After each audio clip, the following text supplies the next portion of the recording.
కఠోపనిషత్ నచికేత కథ.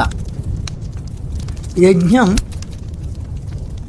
నచికేత ప్రశ్న.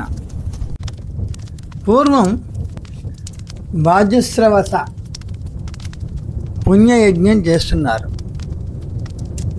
తన కొడుకు నచికేతను యజ్ఞవేదికకు తీసుకువచ్చి అడిగాను, నీవు ఎవరికి ఇస్తావు? తండ్రి కోపంగా, నిన్ను యమునికి ఇచ్చాను అన్నారు. అలా బాలుడు తన విధి ద్వారా సత్యాన్వేషణ ప్రారంభించాడు. యముని రాజ్యానికి ప్రయాణం. నచికేత ధైర్యంగా యముని రాజ్యానికి బయలుదేరాడు. 3 రాత్రులు ఆకలి, దాహం, బాధ లేకుండా శాంతంగా కూర్చొని ధ్యానం చేశాడు. భయం లేకుండా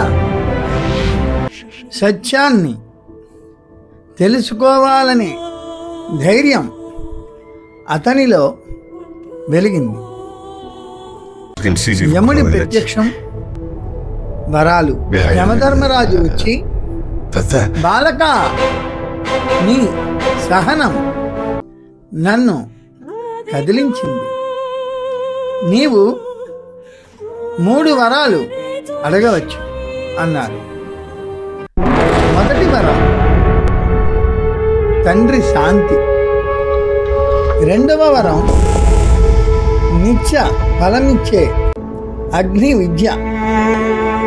ఈ నచికేత అగ్ని ద్వారా అతను ఆత్మజ్ఞానం పొందాడు. 3వ వరం మరణ రహస్యం.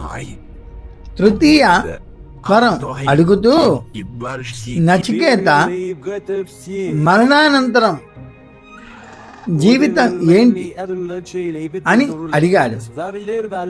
యముడు సంపద, సౌందర్యం, మాయలతో పరీక్ష చేసి వీటిని తీసుకోకు,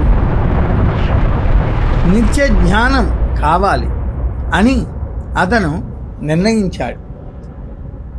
భౌతిక ఆహ్లాదాలు తాత్కాలికం, సత్యం తెలుసుకోవడం మాత్రమే నిజమైన మోక్షం. దివ్య జ్ఞానం ముగింపు. యమధర్మరాజు సంతోషించి, నీ ఆత్మ సత్యాన్వేషణతో ప్రబుద్ధమవుతుంది.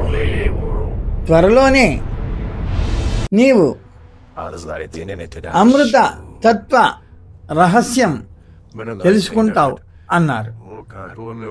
చిన్న వయసులోనే నచికేతుడు అజ్ఞాన మాయలను దాటుకొని ఆత్మశుద్ధి పదంలో ప్రవేశించాడు.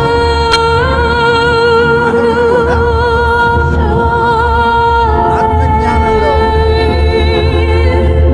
స్థిరంగా నిలవాలని ఈ కథ పాఠం చెబుతుంది.